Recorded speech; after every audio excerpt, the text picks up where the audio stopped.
आदाब, नमस्कार, अस्सलाम वालेकुम नाजरीन। पल पल न्यूज़ के न्यूज़ रूम से मैं हूं आपके साथ नदीम अकरम।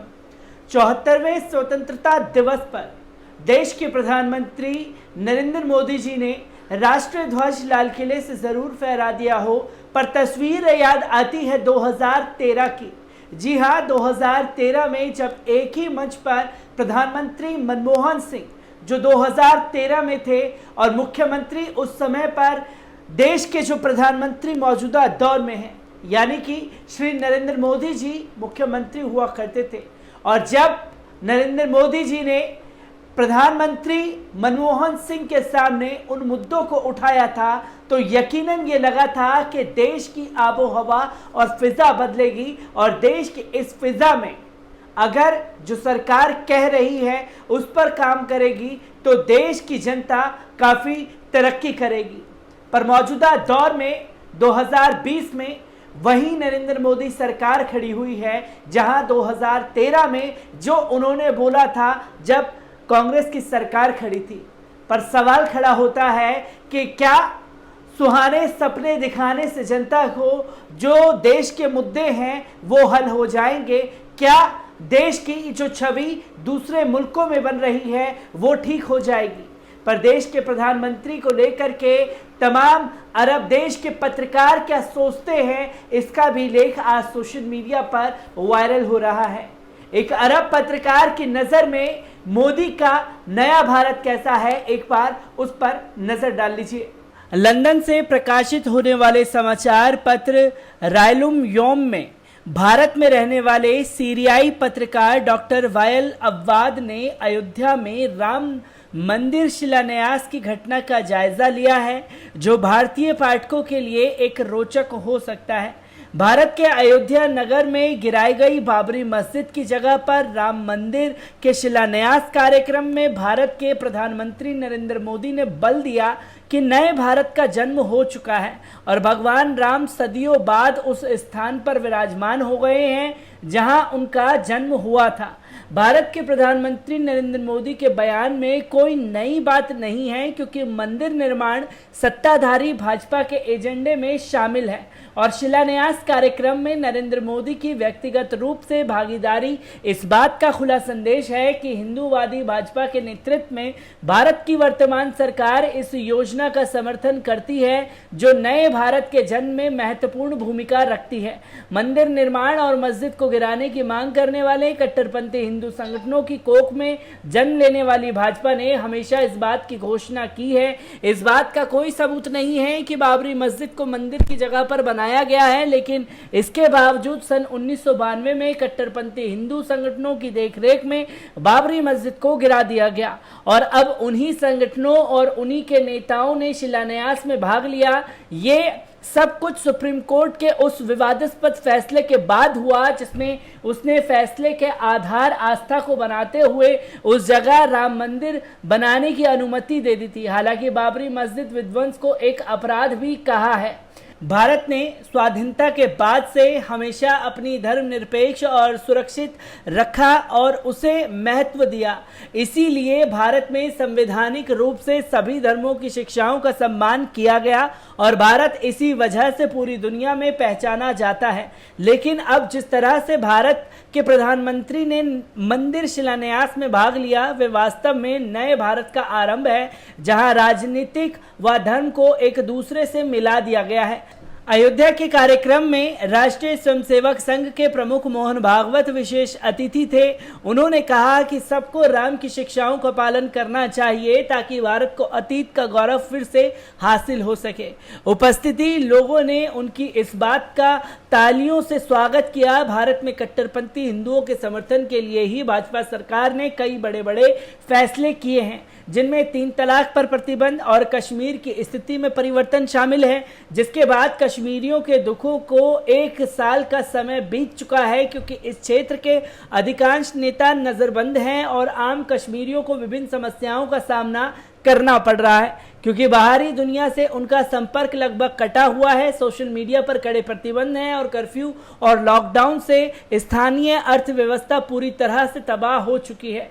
बहुत से विशेषज्ञों का कहना है कि भारत सरकार अपनी जनता को धर्म के आधार पर बांटना चाहती है, जिसकी झलक एनआरसी और सीए सहित उसके बहुत से फैसलों में मिलती है।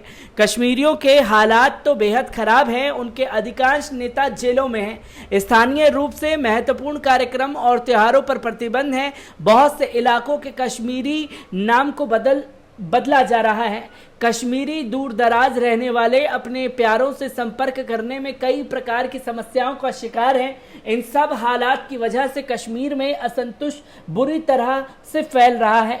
हमारे ख्याल में मंदिर निर्माण के इतना अधिक खून खराबा करने की ज़रूरत नहीं थी। यह मुद्दा हिंदू मुस्लिम और सौहार्द और बातचीत से हल किया जा सकता था, लेकिन बात यह है कि मस्जिद मंदिर मुद्दा धार्मिक होने से अधिक राजनीतिक हो गया। उसकी वजह यह है कि भारत में हिंदुओं में राम का विशेष स्थान है, इसीलिए आम जनता की आस्था से राजनीतिक पार्टियां और नेता लाभ उठाकर अपने राजनीतिक हितों की पूर्ति करना चाहते हैं। बहरहाल अयोध्या में राम मंदिर का शिलान्यास भारत में धार्मिक पर्यटन के बढ़ावा देने का कारण बनेगा और पूरी दुनिया में अयोध्या का विशेष स्थान हो जाएगा, जिसके बाद पर्यटकों की संख्या बढ़ेगी, जिसका सीधा असर उत्तर प्रदेश की अर्थव्यवस्था पर पड़ेगा, क्योंकि कोरोना की वजह से भारत की भी अर्थव्यवस्था मंदी से जूझ रही है।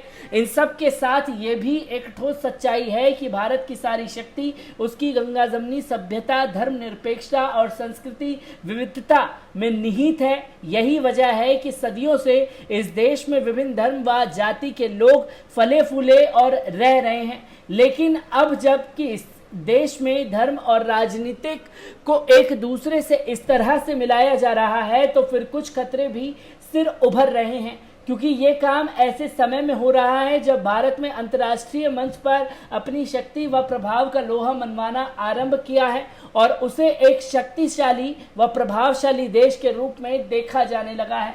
भारत को इस बात का अधिकार है कि वह अपने अतीत पर गर्व करे और अपने खोए हुए गौरव को वापस लाए, लेकिन ये काम अगर अपने सभी नागरिकों के सहयोग और संविधान की छाया में हो तभी ये संभव है। राम मंदिर के निर्माण को सांस्कृतिक दृष्टि से देखा जाना चाहिए, ना कि राजनीतिक दृष्टि से। भारत को अभी एक ऐसी सरकार तक पहुंचने में बहुत समय लगेगा जो अपने देश से निर्धनता, बीमारी और अशिक्षा का अंत करने की शक्ति रखती हो।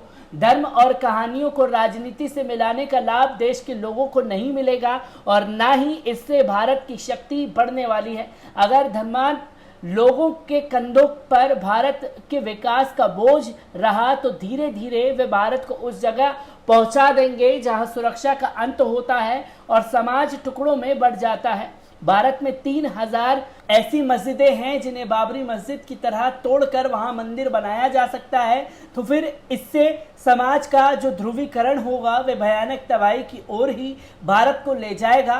तो फिर क्या कहते हैं कि आप ये आधुनिक भारत का जन्म है या फिर एक धर्मनिरपेक्ष व्यवस्था का अंत है? ब्यूरो रिपोर्ट, पल पल न्यूज। तो दोस्तों, आपने देखा कि प्रधानमंत्री नरेंद्र मोदी जी द्वारा जो मुद्दे उठाए गए वो मुद्दे असल में जनता को क्या फ़ायदा पहुंचाएंगे इसके बारे में किसी को कुछ नहीं पता। पर जो सरकार ने कदम उठाए, जैसे कि 370 कश्मीर का मुद्दा और फिर उसके बाद 3 तलाक और इसके बाद बाबरी मस्जिद, राम जन्मभूमि का फैसला और उसके बाद प्रधानमंत्री नरेंद्र मोदी जी का खुद शिलान्यास कराना, ये यकीनन दिखाता है कि देश नया भारत बन रहा है। ये वो भारत है जहां किसी की भी जान ले ली जाती है, मॉब लिंचिंग कर दी जाती है जय श्री राम न कहने पर। और ये यकीनन मोदी जी का वही नया भारत है जहां किसी का भी खौफ नहीं रहा, खासतौर पर अपराधियों के दिलों में कानून नाम का कोई खौफ ही नहीं है। ये यकीनन वही नया भारत है जहां सवाल पूछने पर पत्रकारों की नौकरियां छीन ली जाती हैं या पत्रकारों को गोली मरवा दी जाती है। तो जो अरब देशों में लगातार प्रधानमंत्री नरेंद्र मोदी जी की छवि बन रही है, इस पर भी गौर करने की ज़रूरत है।